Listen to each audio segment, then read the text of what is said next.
Welcome to this special edition of In-Depth School and Community, a monthly show featuring provocative and timely issues confronting the communities and schools of Hanover and Norwich. My name is Frank Bass. I'm the Superintendent of Schools for the Hanover and Norwich School System, and I have three very distinguished guests with me today for a one-hour special show on budgets and budget preparation and why it's such an important process in our normal school business. So let me start with the man immediately to my right. It's Mr. Kerry Callahan, Chair of the Dresden School Board. Welcome. Thank you, Frank. Do you really do the show every month? Well, I try to. Okay, all right. Next to him is Mr. Neil O'Dell. Neil is the chair of the Norwich School Board. Welcome, Neil. Thank you, Frank.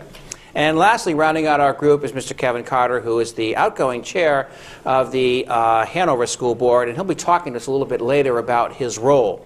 But again, let's go back to the original point here, and that is that we're really going to feature budgets and budget preparation. We have a series of questions we're going to try to get at so that folks have a better understanding of what's involved in the budget process in our school systems and why it's so important for the public to know firsthand what we do, why we do it, and how it's going to affect our schools going down the road.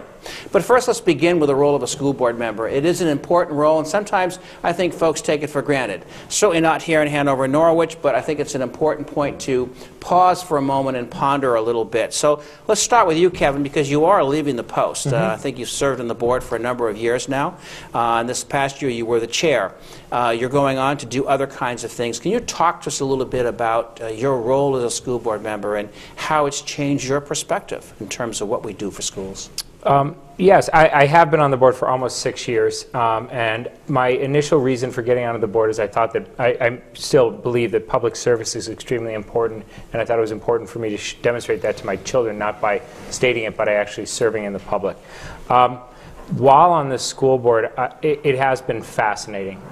It has been a huge education and an exposure to my children's teachers, my children's education, as well as the quality of the education and the quality of the teachers and staff at the Hanover Dresden School District. Right, nice. That's a very nice point. Neil, you've been on the board now for a number of years, and obviously Norwich is just a little bit different in that you're representing Vermont as opposed to New Hampshire, but how's been your role in terms of serving the public? It's been very fulfilling. I mean, I'll echo Kevin's sentiments as well, too. You know, I think there's a different perspective that you might get from the school when you serve on the board than perhaps you would as just a parent or a community member. Sure. You know, the increased contact, obviously, with the principal and certainly you, the superintendent, but also the teachers on a daily basis. And, you know, I'm continually impressed about the stuff that goes on in our schools. We have truly amazing staff. You know, very talented administration, and I think they all pull together and do a wonderful job for our kids. No, good point. Now, Kerry, you're in a unique position because as chair of the Dresden board, Dresden is one of those strange anomalies. Perhaps you could tell the folks, you know, how Dresden came into being and what it really means? Sure. So Dresden is the combined school district for the middle and high schools for Hanover and Norwich. Right. It was actually formed in about 50 years ago. In fact, it was said to be the last piece of legislation signed into law by President Kennedy. It was an act of Congress that pulled together this interstate school district, the first of its kind. I think one of only two in the country. Right. It's a great, I think, joint venture between Norwich and Hanover. It allows, I think, both towns to have a bigger district and better schools than would be the case otherwise. Sure, and let's talk about Hanover and Norwich just for a second. So Norwich comprises what, about 30% of the population in the Dresden school system? Yes, yeah, about a third. Right, and it's been that way for, I'd say, the last 10 plus years or so?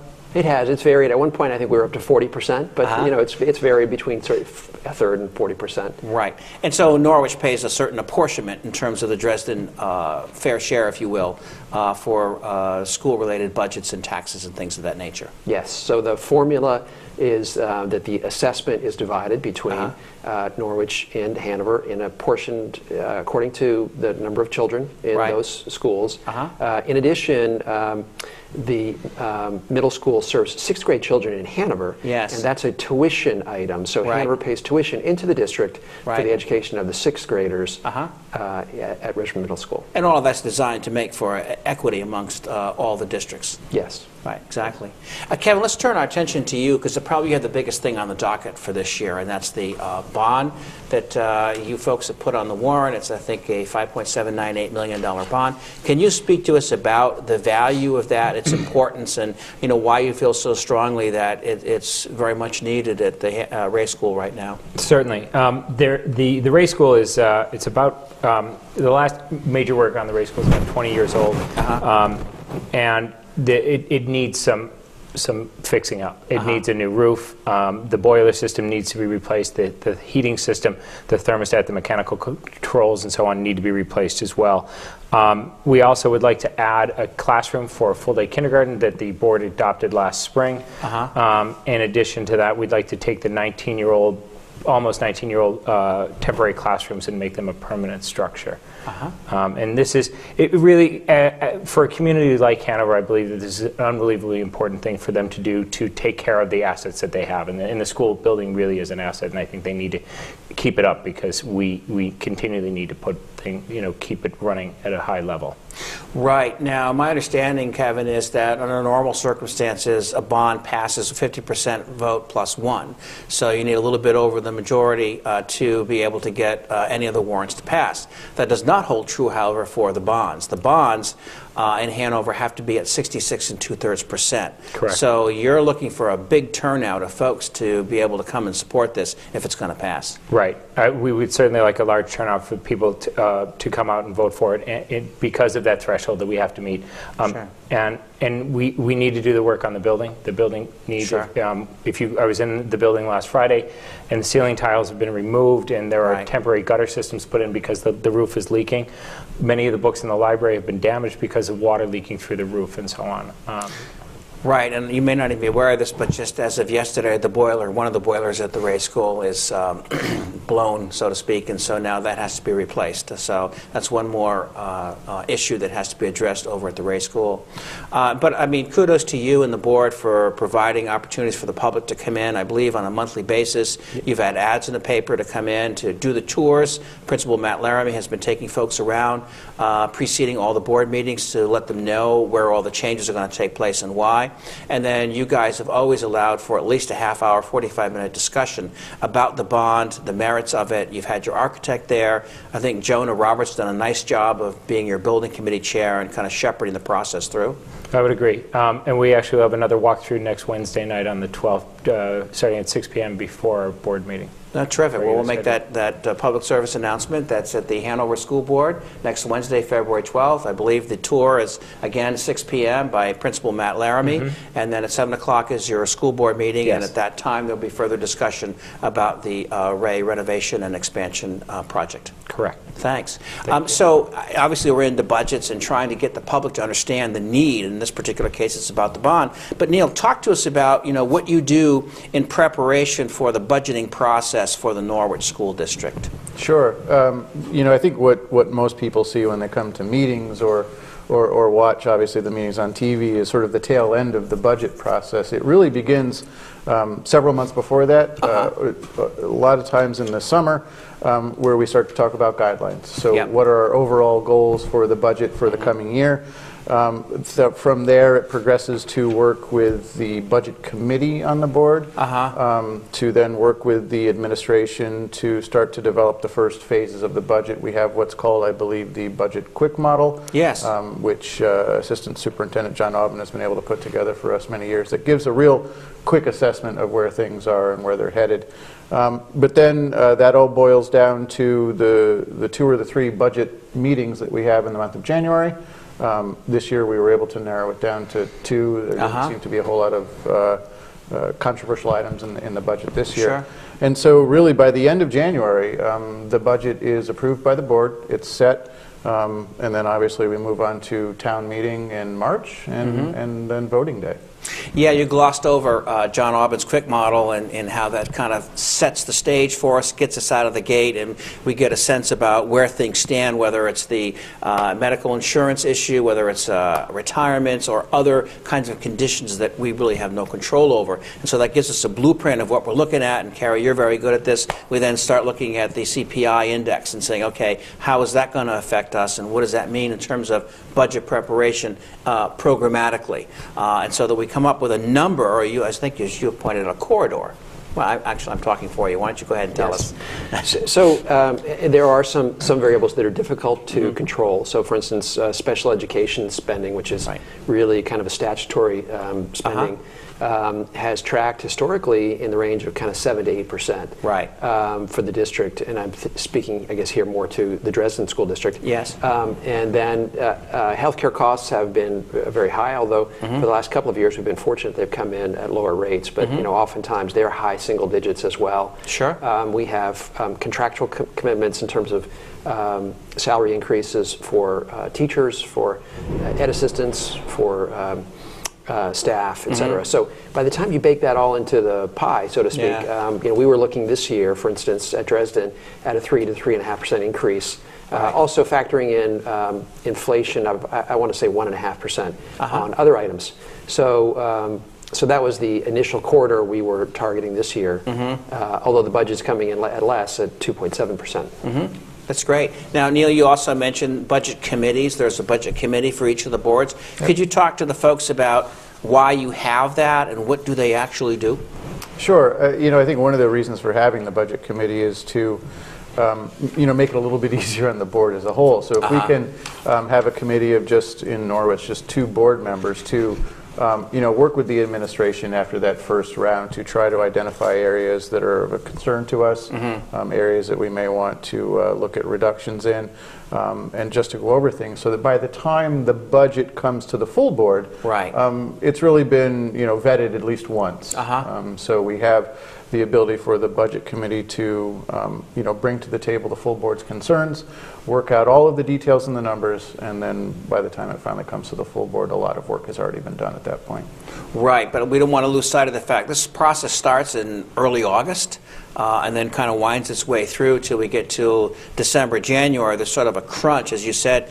Many cases we have 3 meetings right in a row. This year I think we did a pretty good job of not needing all 3. Kevin, in your case we did, but that was primarily because of the bond. But nonetheless, it's an opportunity for us to really coalesce around the budget issues and making sure that we find the right balance, if you will, in terms of what's needed, what's appropriate, and how do we maintain, you know, the excellence and the quality of our schools.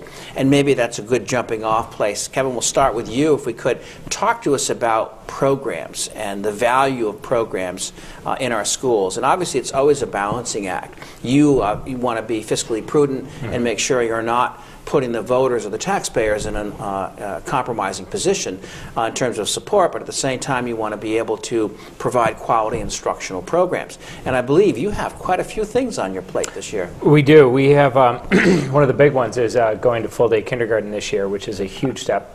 This has been a process that we as the board have been dealing with for about 5 years of whether or not we should expand it from the K-1 model that is currently in place at the Ray School to the full-day kindergarten. And that's really the biggest step that we've got going on right now. And that's really to meet the needs of the community voice concerned about that. The board is responsive to that, and so we've added this a new position, staffing, as well as hopefully the new classroom through the bond to meet the needs of the community. Sure. And your budget this year is up about what? 5%, if I remember. Yeah, unfortunately, our budget is a little bit higher than we had we're looking to have initially. The corridor was between 3 and 3.5%. Our budget is up a little bit more than that. It is just over 5%, and it's unfortunately what we tried last year was a new model for special ed staffing. And that was determined early on in the school year that that model was not working nor meeting the needs, the statutory needs that we have through the special ed process. So we had to bring in those special ed assistants back, and which is a very large part of our budgetary increase, about $200,000. Right, exactly.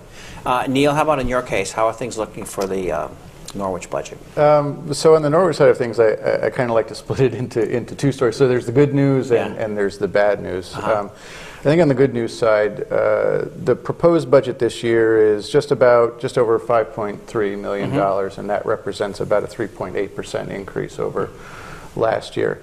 The one thing I'd like to point out, though, is if you take a look at ed spending, net ed spending per pupil at Marion Cross, which is the thing that really drives the property tax rate there, That's only going up by a little over 1%. Right.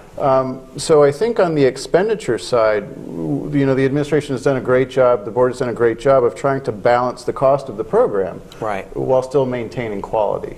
Right. That's the good news. Right. So on the bad news side of things, despite those reasonable numbers, we're still looking at a tax rate increase in Norwich of just over 6%. Right. That is almost entirely driven by an increase in the statewide ed tax rate, right, of 7 cents, yes, you know, almost close to 8%. Right. You know, were it not for that, sure, Norwich would be looking at a tax rate decrease, I believe. Wow. So. Wow. And you've had some changes in your building in the last couple of years, if I understand correctly. New principal, some new hires in the lower grades, and things seem to be moving quite well over there. Oh yeah, I mean, we couldn't be more pleased with the progress that Marion Cross has made over the past couple of years in several areas. Obviously, new administration, Bill Hammond, our principal, has done a phenomenal job in the past 2 years. Despite being his first principalship position. Right. So we couldn't be more happier with that. We've seen tremendous progress in the school, not only in education, but also in staff development, in a more community-based approach, I think, to the institution. Right. And in addition, we've seen building upgrades. You know, I know Kevin and the folks on the Hanover side are looking at some major improvements. We didn't do anything quite that large last year. Right. But we did have a bond that was approved by the voters of Norwich to help with a lot of the heating and ventilation systems in the school that we completed last summer. Right. And those have led to a more comfortable building and a better learning space and workspace for the students and the staff. Yeah, that's great. Now, Carrie, you've had similar success, too. I think in Dresden you have a new principal at the high school. You're going to have a new principal at the middle school. You've had several key hires, and things seem to be moving pretty positively in Dresden as well. They do. There's, you know, with respect to the middle school, we're very pleased to have hired Mike Lapine, the assistant principal, to become the principal effective July 1st. Right. He follows on the heels of Jim Nurse, who's done a great job over the last 7 years, I want to say. Yeah. We're very excited about Mike. He'll bring a sort of a youthful vitality, and he's just a great educator, very personable, so he'll bring a lot of energy to the building, which is terrific. Right. And at the high school, Justin Campbell's in his third year now. Second year. Second year, right. It's okay. Seems like he's been there for a long time. It does. He's doing a great job. And I think that you know, leadership of the schools is important. Of course, where it really happens is in the classroom, and we have, you know, terrific teachers. Right. But supporting those teachers, which I really view as kind of the job of the principals, but also the administration, the school boards, really kind of all supporting what happens in the classroom. And I think we're all, as a district, very pleased with the efforts that have been made in terms of evaluations. Sure. That's, as you well know, Frank, that's critically important to running a district and making sure that teachers really can do the best that they can do. And I think that's really improved the morale in the schools. It's been great. I agree, and I know, Neil, in your place, Bill Hammond, although doesn't have an actual new evaluation system, I know he's played off what's happened on this side of the river to a certain degree, and then obviously added his own wrinkle, which has elevated it to another level. Can you speak a little bit to that? Yeah, no, Bill, you know, has brought a lot to the table in terms of evaluation. I will say some of the, as you mentioned, it's not a new evaluation system, but the walkthrough model that we've been using at Marion Cross, and I believe at other schools in the district as well too, I think has really added a new dimension to the evaluation process, the ability to see teachers more than just that once or twice annually when you did the formal evaluation, but to see them on a more regular basis, you know, 6-10 times a year. Right. I really think helps provide a more rounded view of how well that teacher is doing in the classroom, and you know, maybe helps to better identify areas where you might want to see some improvement. Right. But also at the same time give you the opportunities to really you know, congratulate the staff, the teacher, for doing things very, very well in the classroom. Right. I will mention as well too that while we don't have a new evaluation system in place, one